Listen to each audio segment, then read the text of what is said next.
Alright guys, welcome to your total non-stop deletion review. A little bit late because I had so much shit going on, but uh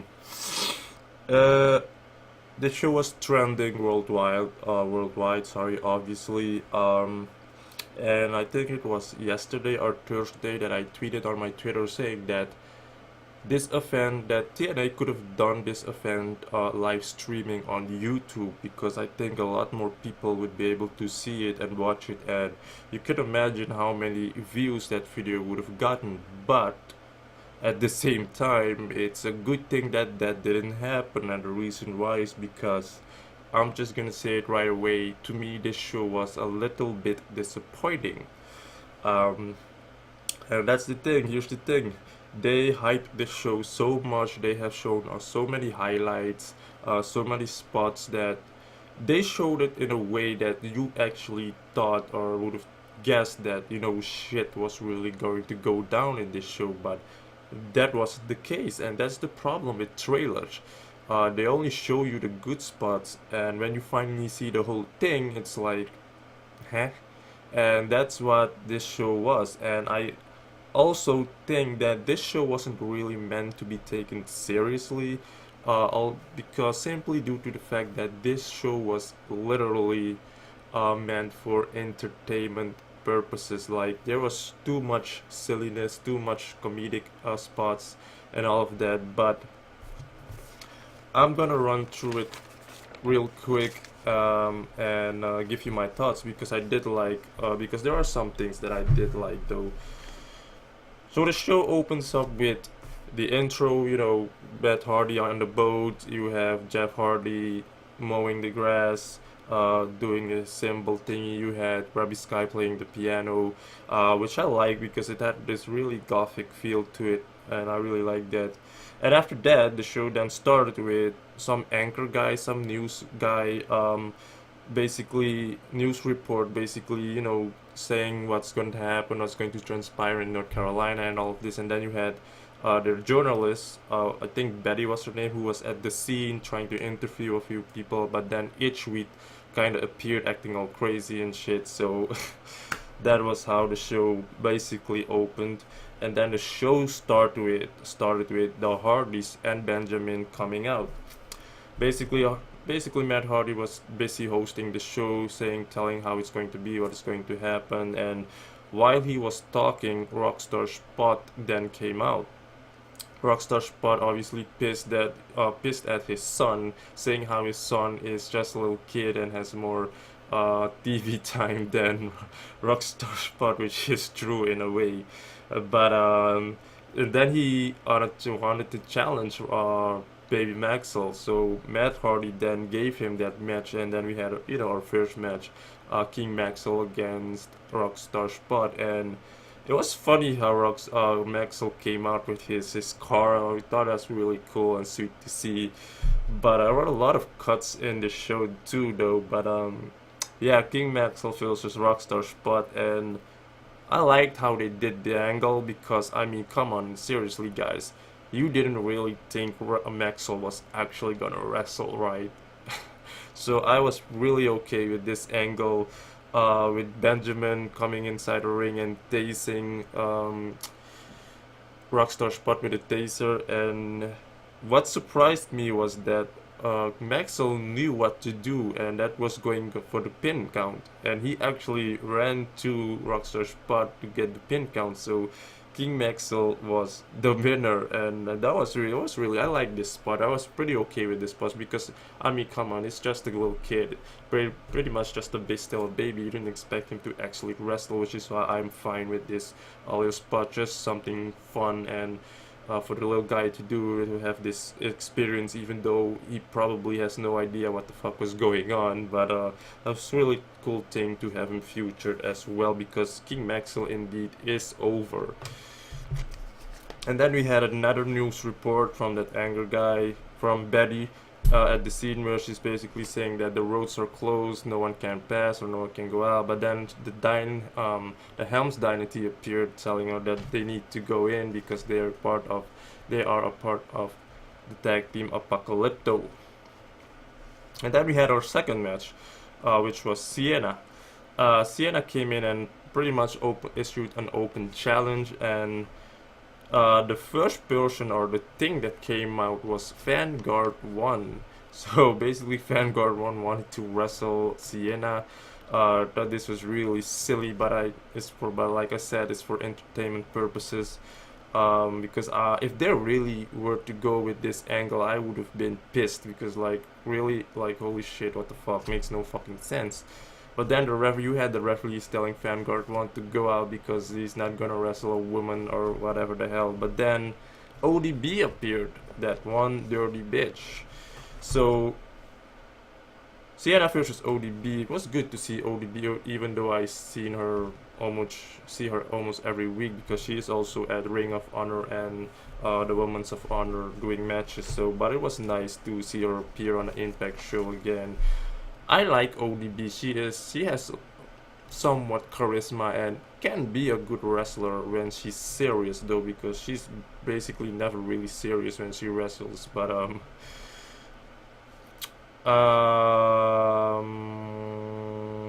Sienna got the win, obviously, so she is #1 contender for the title match. I did like that Samoan drop that Sienna did to ODB though. That was a really fucking nasty Samoan drop. And of course ODB did her thing as usual with drinking the flask, whatever she's drinking, with her boob grabbing thingy. That's just her gimmick. But yeah, not much to say. Sienna got the win. So then we had our third match, Itch Reed making his first debut against some rookie. Czech Sterling was his name, I think. Yeah, basically, when you have Jeff Hardy, Willow, or whatever persona Jeff Hardy comes out to, you're almost going to see the same thing because it's the same person, and that's has been one of my complaints. If you're gonna come out to different characters or personas or all of that, then do some new moves. You don't wanna do the same thing that the Jeff Hardy does. You know what I mean? So I don't really have much to say as well. There was a table spot, and I don't really know how I feel about this Itchweed character because it comes off as, to me, it seems like he's trying way too hard with this one. Because the Willow one, that one looks just organic. You know that's just Jeff Hardy, but the Itchweed is a little bit too much. You know what I mean? But whatever, it's just his first debut. We'll have to see what this character is about. It's a lot more about. So, and then we had the World Heavyweight Championship, Eddie versus Lashley. Again, not much to say because I think this is like the fourth time or third time that these two guys go at each other for the Heavyweight Championship, which means if you saw the first one, if you saw the second one, you've pretty much seen all of the Lashley versus Eddie Edwards matches.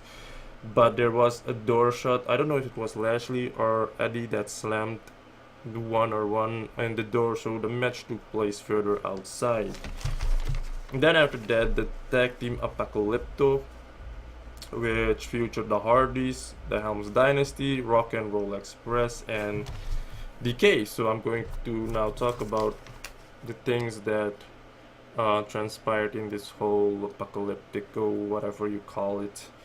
So again, we had the fireworks, the Hardy shooting fireworks at the Helms Dynasty and Decay. Then you had a spot where Matt Hardy was fighting Trevor Lee and Andrew Everett on the pickup, with Shane Helms driving away to another spot.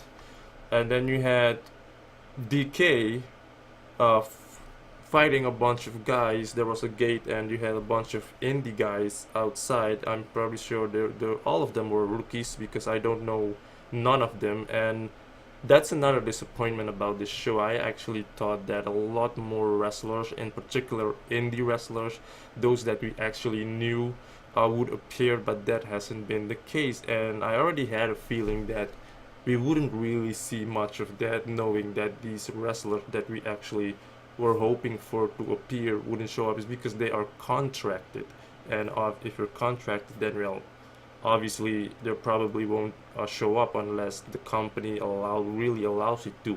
And I'm pretty sure the biggest disappointment of them all for a lot of people, maybe even for me a little bit, was that the young bucks, or as mafia would call them, the young schnitz or smucks or whatever, they didn't have showed up, which I'm actually fine with, because I don't know how it would look like if they were to make an appearance, knowing that this show, like I already said, is a little bit of a disappointment. But at the same time, it's good that they didn't appear, you know. But all of these rookies are probably wrestlers that are still in training in other wrestling schools. I have a feeling that's what they are. So the schools, you know, allow them to be part of the show just to give them the experience to be on camera and such. So, but yeah, DK fighting them, and then you had a part where Abyss started like twisting their necks. You had Abyss like literally killing two of the guys by twisting their necks and shit. That part was cool. Then you had Rockstar Spot telling DK that he has a partner, he's big, they're in trouble, and then long and behold, Hornswoggle appears with like, what?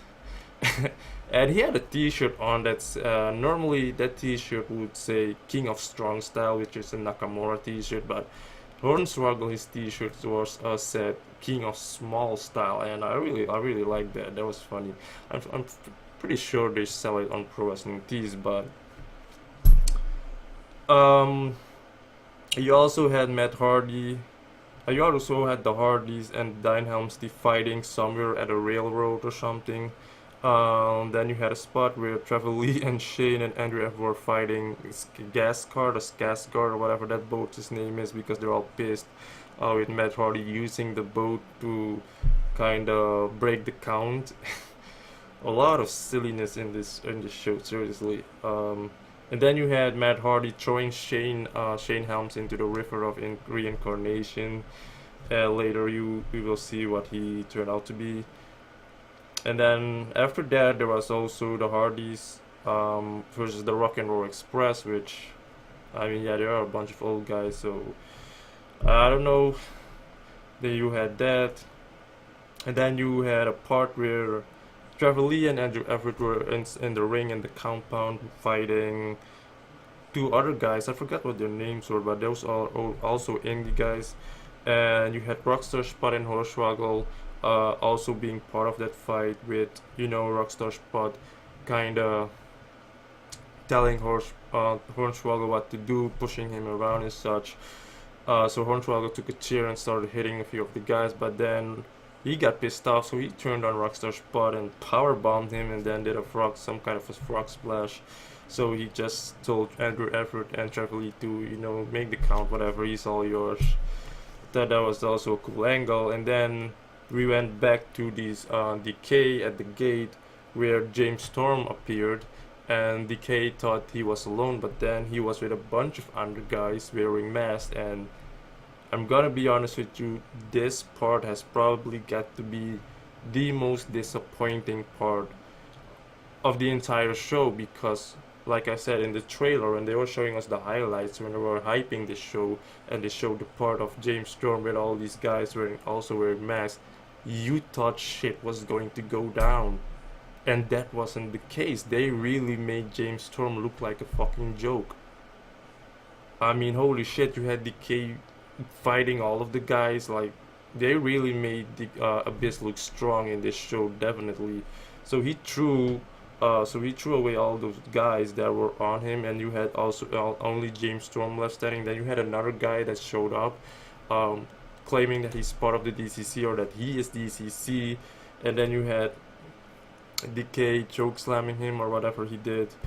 And then James Storm then did the last call to him, because he's not part of the match. So James Storm was automatically disqualified, because the referee thought that guy was part of the DCC. But man, this part was so fucking disappointing. I really thought, because it was such a fucking badass spot. You had James Storm looking all fucking tough and shit with the mask, with the guys appearing, which was really fucking cool. And then you do this shit.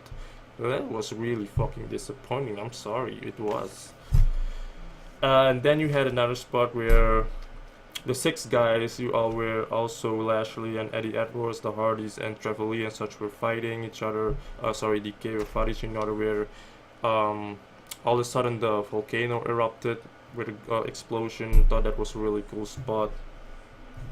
But then later on, you had the hurricane that showed up, and I just realized something, and I may probably sound stupid for finally realizing this. I'm not sure if it's really true, but I just noticed that when hurricane appeared, and I had no fucking idea, but when the hurricane appeared, I noticed he had this Green Lantern tattoo on his shoulder, so it kind of hit me like this whole character that he has with his costume with the green color was inspired by the Green Lantern, and I had no fucking idea. Seriously, I did not know that up until now. Like, I'm being honest here. I had no fucking idea until I saw the tattoo was the Green Lantern, that logo was the Green Lantern tattoo. That's where it kind of hit me like, wait a minute. He has a Green Lantern tattoo, so that kind of makes sense why he has this whole superhero on a kind of gimmick with the costume and the green colors. Like, holy shit, why am I noticing that right now? So I don't know if that's really the case, but I'm pretty sure it was inspired by that. So you guys let me know. But I had no fucking idea. I'm pretty sure it was inspired by, or else why would he had the Green Lantern tattoo and have this whole superhero gimmick? But anyways. Then you had a spot where Vanguard won and Abyss were shooting fireworks at each other. Thought that was a really cool spot as well. Then you had another shot where Matt Hardy was fighting with Trevor Lee and Andrew Everett, and then the Hurricane appeared, helping Matt Hardy out, and there was a spot, and then at the end when they buried the guys. They really took a fucking shot at Triple H, because we all know that Triple H holds the golden shovel of burying fucking talent. So they kind of did this spot where even I don't know what Matt Hardy said anymore, but he said even the guy with 3 H's would be proud of us burying these young talent. Wow, Matt Hardy is never going to be able to go back to the WWE, and like I said, if you think they're not a WWE or Triple H isn't aware of this, then you're mistaken, because trust me, WWE follows everything. They are aware. I am telling you that right now. Okay. I mean, these fuckers can find a tweet of you when you were fucking, what, 15 years old. Let's say you made a racist tweet when you were 15 and you're now 30. They would fucking find it. That's how fucked up these guys are. They can find anything about you. These motherfuckers are like the CIA or some shit, you know. But that was really fucking cool. Matt Hardy is on point with bashing and burying the WWE. I really like that. Then you had Hardy's first fighting the Decay, another spot where you had once again the fire, like, you know, going around the symbol of Jeff Hardy. That was always cool to see. And then they were in the ring where Matt Hardy was fighting Abyss, and then he took Janice and stabbed Abyss with it. So I'm guessing Abyss is, you know, dead. And there was also a spot where Jeff Hardy did the Twist of Fate to Crazy Steve, and Twist of Fate like fell into the volcano, and they did this spot really cool where, you know, they made it seem like when the volcano erupted, Crazy Steve like flew out of the volcano and landed inside of the ring. I thought that was a really cool spot. They really did it really nice. And Guspa and Matt Hardy, of course, went for the count and got the 3 counts. So the Hardys are still tag team champions.